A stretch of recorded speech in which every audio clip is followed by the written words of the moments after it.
So the Mark 5 pistons have finally come back. Seems like forever since we specified what we wanted and how we wanted them doing. So what we're doing at the minute, we're just weight matching them. So what Paul's done with these, I'll take it off the scales. We've opened up the oil ways like we would normally do. So the squirters, again, as much as they can in there. It goes in one, round the crown and out of the other one. So he's had to weight match these because they're normally, how many grams are they? Is that what these were when you first started, Paul? That's what they're sort of like, roughly. Also weight matching them. Yeah, so these like a gram and a bit between them really, not a lot. So that's not bad. You could probably take that out of the piston alone, but it's a lot safer really to be just taking a bit out of it. End at gudgeon pin, wrist pin, whatever you want to call it. So just take a bit out of there, bounce them all up so they're perfect. We'd probably go a bit too anal by going down to, I think we're going to 0.02 on these. Yeah, 0.02 grams. But the reason we have to do it, get it all nice and even. You could do it in pairs. If there's a massive difference, you'd probably do it in pairs. But these are not too bad. So we've had a little bit skimmed off top because we're too close to the top end of the gasket scale that we wanted to be. We've had a mill machine into there for the piston to valve reliefs, so we're not going to smash the pistons into the valves and cause any problems. The race cams we sell, you don't need that, but we're also revving this a lot, so we're getting very hot. We don't want any problems, and if we want to change cams later on, we can put something a bit blarier in and we've got a bit of clearance. We've left the bowl totally standard, so in theory we probably, with the extra bit machined in, a bit took off the top, we're probably about standard compression. So we've cleaned them up, got all the crap out of it, ring lands, weight matched them. These are now going off for coating, so we'll take some pictures of them when they come back and do a bit of a video about them. This is the only thing that we're waiting on to build the engine, so Camcoat are getting these and they're going to turn them around pretty quick. We should have them done in a few days. It normally takes over a week, so fingers crossed they come back soon. So the manifold's just done as well. Everything's coming at last minute, it's like 5 to 5. So we're going to try and get this sent off. The reason it's not all polished up and nice, it's going to be getting blasted before they coat it anyway. So Dan wasted his time on these two, I think, just so he could string it out till 5 o'clock, and then didn't bother doing it on these two, just so he could go home at 5 o'clock. So it's worked out all right, really. I love you, really, Dan. With this one, we've shoved the tube as far as we can into here and linished it down, so it should be fairly strong, all nicely port matched and everything. And yeah, it's a new one because we've never done a bottom mount with this housing on this engine. It's going to be sort of all totally unique stuff. It's a one-off kit really, but we're going to be using like BKD inlet pipe hopefully. The oil feed from the normal oval port kit works. They all return from a standard PD 130, PD 150 works like a normal kit. So it's the only part really that's going to be custom is this manifold here. So hopefully we don't have any problems. Hopefully Camcoat get it done soon enough, but there's a couple of extra days in between building engine and getting this done, so see what happens. So it's a bit noisy, I'll try and get a bit closer. The rear arches on this, we said we'd get them sorted. We probably should have done them first, but we wanted to get cracking on the subframe stuff. We'll go round where it might be a bit quieter and have a look what we're doing.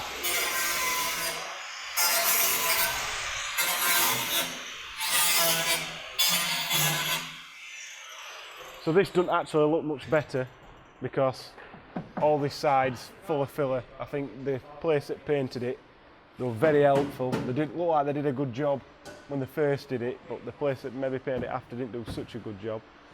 But the other company were very helpful in giving us the paint codes and stuff, which has helped us quite a bit. But what we've ended up getting Dean to do, man of many talents it appears, we've chopped off all the inner and outer arch and welded it back up basically to give us more clearance. The wheel arch line is wherever it's gone. They'll go on here like that. We'll cover all that up, so there's no need for it to be how it was before. So have a quick look at what it wants. A bit more paint on here and a bit of seam seal and stuff, but it don't need to be pretty. We'll sort that out another time. You see what he's having to do here? Basically, bray these, Dean's first appearance. Bray these bits back, weld them up, and grind all excess away. So we'll have tons more clearance for wheels and tyres. And it's not going to be the prettiest of jobs unless we fill it all back in again. Even more filler in this side, isn't there? Yeah, it's got some more rooms. So we'll see how we get on. I can envisage a reshell going on in the not too distant future, which makes buying this car absolutely pointless, but anyway. So while we wanted Dean to be doing that, and while we're waiting for pistons to come back, we thought it'd make sense to build the gearbox. So hopefully when the pistons come back next week, we can just throw everything together and get the engine in. So Paul's drilled out the original rivets, which I've not got a video of him doing any of that stuff, so we'll maybe put a picture up of what we normally do with them if we can find one. And then put the ring gear onto the new diff. So that's here, and that's plate type diff, ready to rock and roll. One of the other time consuming jobs when we're doing this is putting this fourth gear support on. So this bronze attachment here, little plunge that goes sort of in there. Wait, no, it goes in there like that, and in there, and then you shove it with this bolt up against the fourth gear. Goes in between third and fourth gear, which has got a plate on inside. Getting the positioning of that is absolutely painful. It takes a lot of doing to get it where you want to get it. So, but Paul's done it, not messing about. New seals to go on, new release bearing, grease fox input shaft for the clutch. These are bushings that we make to stiffen up the linkage mount, which if you don't know what that is, we'll put a picture of that up. These are all the other bits that are going back in. Some of them are for bin, use standard bleeder. We're going to keep that one on because we've got the TR motor in short shift. We're going to keep that. We have to, I think we knock end of that off, don't we? Yeah, we knock end of that off and drill it or whatever. We'll have to sort that out in a bit. But then one of the other things we've got to do is swap in an older O2J one for this metal one. Some O2Qs have got this one as well. We've got to swap that. So while we're swapping that, that's going to go in bin. We'll get that out of the way. Put a new sliding shoe, as they call it. New bushings in, which they're like tenors worth of stuff, which is ridiculous. But anyway, that's a reverse gear fork. We didn't do out with that. That's sticking up at casings for. That's for reverse gear. So then the other modifications that we do, don't know what that's here for. This is the first and second gear fork upgrade. This is from SQS. That you drill that rivet out and then bolt that onto there. It's a little bit stiffer rather than being pressed, it's machined, and obviously it's got these two little tangs on it as well as a bolt rather than a rivet, so that's a good idea. Keeping the brass fork, which you can get the steel ones. We sell quite a lot of them steel ones, but I only liked using the steel ones when you use the brass ends, but the brass ends, when things get hot, can come off as well. So the safest bet, we are risking breaking one of these. If you break one of these, you just can't get into that gear. It doesn't really damage the rest of the gearbox, so it's a risk we're willing to take for what we're using it for. But for drag race and stuff, we always use the steel forks if we could. So then this piece is still red hot. I don't know why it's hot, but this is the third and fourth gear. So that's the element, and then this is the fork. So that sort of replaces this here like that. But what we'll do with that, I don't know why that's so hot, it's absolutely ridiculous. How these come from SQS, you can just use that rivet. I think we're probably going to drill and tap that and this comes with a rivet as well, like a roll pin. I think we're going to drill and tap that as well. So that one will be defunct and going away. And then this is the 5th and 6th gear one.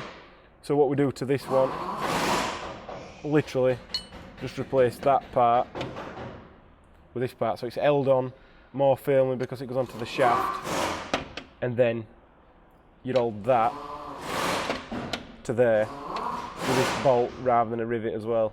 So should make a decent difference. This is how we built the gearbox in the Ibiza, and that's been fairly reliable to a certain extent, as reliable as a standard gearbox can be.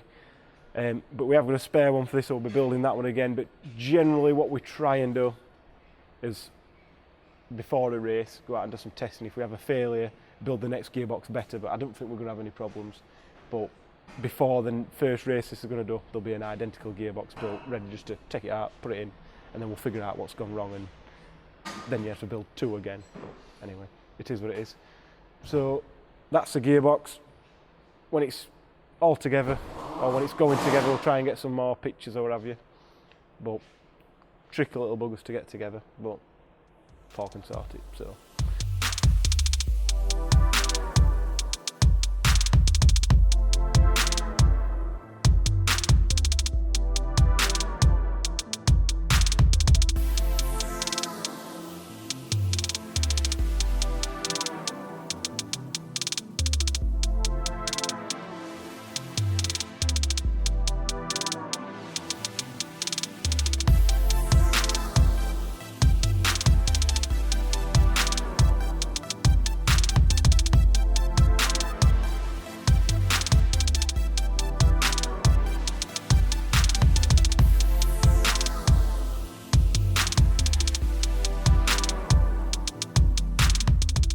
So, some more MK5 based stuff.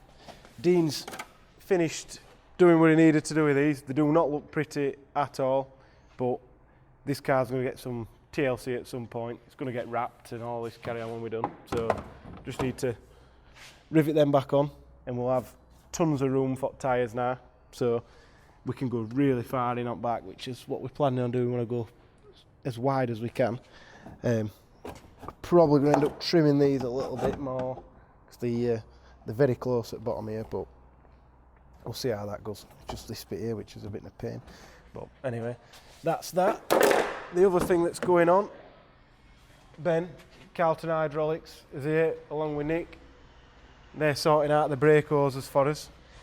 So rather than us messing about trying to do it all ourselves, we basically, I don't know if you can really see from here, and I can't get much closer, but the ABS pump's going to get mounted on here. We've got some pressure sensors to go into these fittings here, and then all them lines will get all clipped up nice, and they're going through the bulkhead on some bulkhead connectors there. So basically there's no hoses running through that could rub through.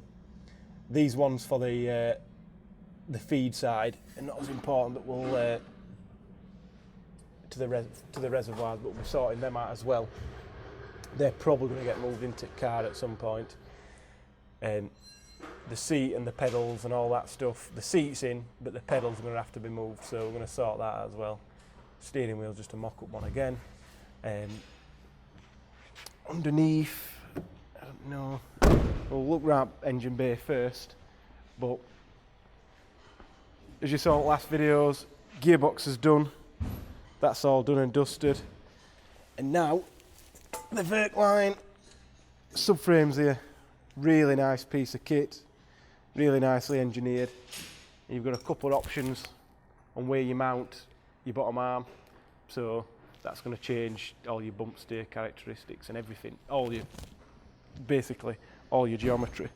So it's got a nice dog bone bush in there as well, so we can just literally swap out the subframe that we've got and put this one in and keep that one as a spare. So that's that. It's got to be run with this Gen 3 steering rack. I think we mentioned that before. What's happening to me here? Thing here. And yeah, there's not so much happened with this since last time other than building gearbox. The pistons are sorted and they'll be back with me tomorrow. So then Paul's going to be a busy boy building all that up. And the other thing, I'll quickly grab it. You probably don't want to look over here. It's a right mess. This is where all engine building crap is. But we're going to be selling these shortly. We've put a sump baffle inside, and because of the oil pump arrangement on this engine, we've had to use the original sump. So as well, we've bent up a little bit of aluminium and just welded that on there. It didn't need to be pretty, just needs to do the job. Stopping it getting a smack underneath. If you hit a curb, a bit more resilient. So hopefully that works. So I think the next videos for the Mark V are potentially going to be the engine build stuff. So we'll try and keep an eye on that. And then after Paul's done the engine build, in between that, if you get stuck, we're going to be turning this big, probably 30 kilogram mass of wiring into 2 or 3 separate looms, one for the ABS, one for the engine, one for the chassis, and maybe we'll be a 4th one, just depending. So we're going to try and we're going to think about future-proofing this as well to allow extra stuff. And we've got a really nice V-box setup coming for this, so we'll talk about that when we're installing that as well. So yeah, it's all happening, and this is not the main priority we've got going on at minutes, and we still seem to be doing all right with it. So just keep going until we hit a brick wall, then we'll stop. So I don't know if this is going to be an end-up video again because we've shot that much footage, but if you like what we're doing, give us a like, share, subscribe. Thank you.